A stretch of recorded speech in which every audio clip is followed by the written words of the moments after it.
Hey guys, welcome to my YouTube channel once again. आज हम पढ़ेंगे एमएसएमईज। एमएसएमईज होता क्या है? Micro, small, medium enterprise. ठीक है जी। These are small size business that play a big role in economic development. अब यू माइट बी थिंकिंग, एक छोटा सा चाय वाला, ठीक है, जिसके एक छोटी सी चाय की स्टॉल है, वो कितना ही कंट्रीब्यूट कर लेता होगा। बट यू नो व्हाट, वो बहुत कंट्रीब्यूट कर लेता होगा। ये जो छोटी छोटी एंटरप्राइज है ना, ये मिलाकर हमारी जीडीपी के मतलब जो बेसिकली इकोनॉमी है, जीडीपी है, उसमें बहुत कंट्रीब्यूशन करता है। ठीक है, तो चलो थोड़ा सा इसके बारे में पढ़ते हैं कि एमएसएमईज है क्या, देन उसके बाद उसके features and other things. So let's get started. हम समझते हैं एमएसएमईज, इसका मीनिंग। ठीक है, यहाँ पे मैंने आपको ये चीज बता दी कि स्मॉल साइज बिजनेसेस हैं जो कि बहुत ज्यादा कंट्रीब्यूट करते हैं, माइक्रो, स्मॉल एंड मीडियम। ठीक है जी, इसके साथ इसकी कंडीशंस भी होती है। अब आप ये सोचोगे कि हाउ टू बाइफरगेट, आपस में इन सबको अलग अलग कैसे देखें।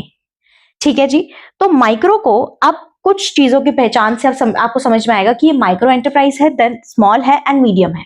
ठीक है जी, सबसे पहले अगर मैं माइक्रो की बात करूं, ये बहुत छोटे बिजनेसेस होते हैं। एग्जाम्पल, अगर मैं टी स्टॉल की बात करूं या एक टेलर शॉप की बात करूं, ठीक है, हमारे पास जो इसमें इन्वेस्टमेंट होती है वो होती है लेस देन 1 करोड़। ठीक है, और जो टर्नओवर एंड प्रॉफिट एक दूसरे से अलग होता है, ये चीज समझ के चलना। टर्नओवर का मतलब होता है पूरे साल की सेल। ठीक है, यानी कि टोटल आपने कितना कमाया, और प्रॉफिट होता है कि टोटल कमाने में से आपकी कॉस्ट को माइनस करके जो अमाउंट आपके पास आया, दैट इज कॉल्ड प्रॉफिट। तो ये जो 5 करोड़ से कम का अमाउंट है, ये प्रॉफिट नहीं है, ये टर्नओवर है। ठीक है, अब हर किसी की इसमें अलग परसेंटेज होगी प्रॉफिट की, वो डिपेंड करता है हर बिजनेस पे, उसके नेचर, साइज एंड कितने मार्जिन रहता है, उस पे हम नहीं जाएंगे। ठीक है, तो बेसिकली माइक्रो में बहुत छोटे बिजनेसेस होते हैं। एग्जांपल मैंने समझाया, इन्वेस्टमेंट बताया कि ऐसे बिजनेसेस जिसकी इन्वेस्टमेंट में, यानी कि जो कैपिटल लगी है, ठीक है, आपकी मशीनरी में, आपके प्लांट्स में, ठीक है, टूल्स एंड इक्विपमेंट्स में जो भी पैसा आपका लगा है, ठीक है, नॉट लैंड एंड बिल्डिंग। ठीक है, ये इस लैंड एंड बिल्डिंग इंक्लूड नहीं होती। ये जो पैसा आपके इक्विपमेंट्स वगैरह में लगा है वो 1 करोड़ से कम होना चाहिए, और जो पूरे साल का आपका जो पैसा आपने जो अर्निंग करी है, प्रॉफिट नहीं टोटल अर्निंग, वो 5 करोड़ से कम होनी चाहिए। अगर तो ये दोनों सेटिस्फाई हो रही है, that means it's a micro. Next आता है स्मॉल बिजनेसेस या small enterprise. Bigger than micro से थोड़े से बड़े होते हैं। Example, small factory, printing press, ठीक है, जिसमें ज्यादातर मतलब ये लगा लो 10-20 वर्कर्स हो गए। ठीक है जी, एग्जाम्पल समझ में आया। और इनका जो इन्वेस्टमेंट है वो 10 करोड़ से कम होती है, और जो टर्नओवर है वो 50 करोड़ के कम होती है। नेक्स्ट आता है मीडियम। ठीक है, बिगर देन स्मॉल, नाम से समझ में आ रहा है। Example, medium size manufacturing company, कोई मैन्युफैक्चरिंग कंपनी है, जैसे क्लोथ मैन्युफैक्चरिंग कंपनी, उसमें कुछ लोग हैं। ठीक है जी, यहाँ पे हमारे पास आ गया कि इसका जो टर्नओवर है वो 250 करोड़ से कम होता है, और जो इन्वेस्टमेंट है वो 50 करोड़ से कम होती है। ये तो आगे चलो मीनिंग। अब ये भी चीज याद रखना कि ये जो मैंने इन्वेस्टमेंट और टर्नओवर बताया है वो अकॉर्डिंग टू 2020 के डेटा के अकॉर्डिंग है ये। ठीक है, डेटा जो है वो चेंज हो सकता है, और अलग अलग बुक्स में मे बी चेंज हो भी चुका होगा। ठीक है, तो ये 2020 के अकॉर्डिंग मैंने आपको समझाया है। ठीक है, नेक्स्ट हम बात करते हैं फीचर्स के बारे में, कि जो ये एंटरप्राइज है एमएसएमईज, यानी कि माइक्रो, स्मॉल एंड जो मीडियम है, ठीक है, इनके फीचर्स क्या है। First, use local resources. ये बिजनेसेस या ये जो एंटरप्राइज है, ये लोकल रिसोर्सेज यूज करते हैं जो इनके पास आसपास अवेलेबल होते हैं। फॉर एग्जांपल, जैसे मान लो एक कारपेंटर है, उसने एक वुडन लगा लो टेबल बनानी है, तो उसने क्या करा कि वुड, जो लोकल वुड उसको मिल रही है, उसने वो यूज कर ली। ठीक है जी, तो ये जो है ऐसे इंपोर्टेड सामान नहीं यूज करते। उसका भी रीजन यही है क्योंकि बहुत स्मॉल होते हैं, ये पैसा अफोर्ड नहीं कर सकते, इनके पास कैपिटल इतना नहीं होता, तो जो आसपास के रिसोर्सेज है वो ये यूज करते हैं। नेक्स्ट आता है प्रोवाइड एम्प्लॉयमेंट। देखो, कोई भी एंटरप्राइज अगर ओपन करा जाए, छोटा या थोड़ा और बड़ा या मीडियम स्केल, ठीक है, वहां पे कहीं ना कहीं एम्प्लॉयमेंट जनरेशन होती है। जैसे मान लो अगर आपने स्टाफ रखा, 1 लोग, 2 लोग, 4 लोग, 10 लोग, अपनी अपनी कैपेसिटी के अकॉर्डिंग, तो वहां पर लोग आ रहे हैं, अपना काम कर रहे हैं, they are earning their livelihood. That means ये जो एमएसएमईज है, ये जो एंटरप्राइजेस है, ये क्या कर रही है कि सोर्स ऑफ एम्प्लॉयमेंट जनरेशन है, यानी कि एम्प्लॉयमेंट जनरेशन को ये बढ़ावा देती है। नेक्स्ट आता है हेल्प्स इन बैलेंस डेवलपमेंट। ये देखो, अब क्या होता है, इससे पहले मैं आपको ये कहूंगी कि ये पॉइंट समझना इंपॉर्टेंट है। गवर्नमेंट सपोर्ट करती है। गवर्नमेंट सपोर्ट का मतलब है कि गवर्नमेंट कहती है छोटी छोटी एंटरप्राइजेस को कि आप पे जो कंप्लायंसेस है वो कम लगेगी। ठीक है, आपको सब्सिडीज दे देती है। तो गवर्नमेंट क्या करती है, जैसे ये स्मॉल जो भी एंटरप्राइजेस होती है, स्मॉल, माइक्रो एंड मीडियम, इनको थोड़ी बहुत सब्सिडीज दे दी, या किसी स्कीम के अंडर ये लोग आ जाते हैं तो इसमें फायदा हो जाता है, तो गवर्नमेंट भी है ना जो इनको बहुत फायदे देती है। अब फायदे से क्या होता है, ये लोग और डेस्परेट होते हैं अपने काम को आगे बढ़ाने के लिए कि गवर्नमेंट हमें फायदा देती है तो हमारे को ये काम खोलना है।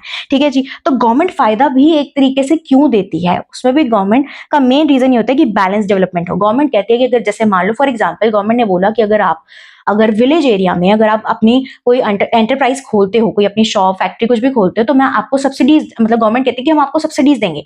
तो इससे क्या होता है, इनका भी फायदा कि इनको सब्सिडीज मिल रही है, और गवर्नमेंट को भी ये लगता है कि जो हमारी इकोनॉमी है उसमें जो डेवलपमेंट है वो बैलेंस है, यानी कि अर्बन और रूरल में। ठीक है, तो एमएसएमईज जो होती हैं, ये स्मॉल एंटरप्राइजेस जो होती हैं, ये ज्यादातर विलेजेस में भी ओपन होती हैं ताकि सब लोग एक्सेस कर पाए सारी फैसिलिटीज को। नेक्स्ट आता है, अब ये 2 पॉइंट्स मैंने आपको समझा दिए, गवर्नमेंट का भी और हेल्थ एंड बैलेंस डेवलपमेंट का भी। नेक्स्ट आता है फ्लेक्सिबल। अब ये देखो यहाँ पे फ्लेक्सिबिलिटी है, ठीक है, ये कभी भी अपने ऑपरेशंस पे थोड़ा बहुत वर्क करके चेंज कर सकते हैं। जैसे मान लो कोविड के टाइम पे क्या हुआ था कि जैसे स्मॉल एंटरप्राइजेस हैं, जैसे मान लो कोई भी क्लोथ मैन्युफैक्चरिंग थी, जो फैक्ट्री से उन्होंने क्या की, मास्क बनाने शुरू कर दिए। पर अगर मैं बात करूं लार्ज कंपनीज की, तो उसमें क्या होता है, बहुत सारे शेयर होल्डर्स होते हैं, ठीक है, मीटिंग बुलाई जाती है, सबका कंसेंट लिया जाता है, मेजोरिटी देखी जाती है, वोटिंग होती है, बहुत लंबा प्रोसेस होता है।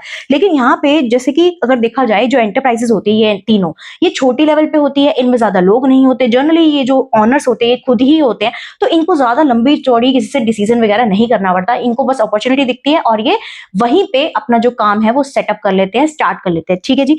अगर मैं बात करूं इनोवेशन की, तो ये छोटे छोटे स्टार्टअप्स आजकल क्या कर रहे हैं, इनोवेशन लेके आ रहे हैं, नए नए आइडियाज लेकर आ रहे हैं। जैसे कि मान लो बैग्स बना रहे हैं विदाउट, इको फ्रेंडली बैग्स बना रहे हैं विदाउट यूजिंग एनी प्लास्टिक।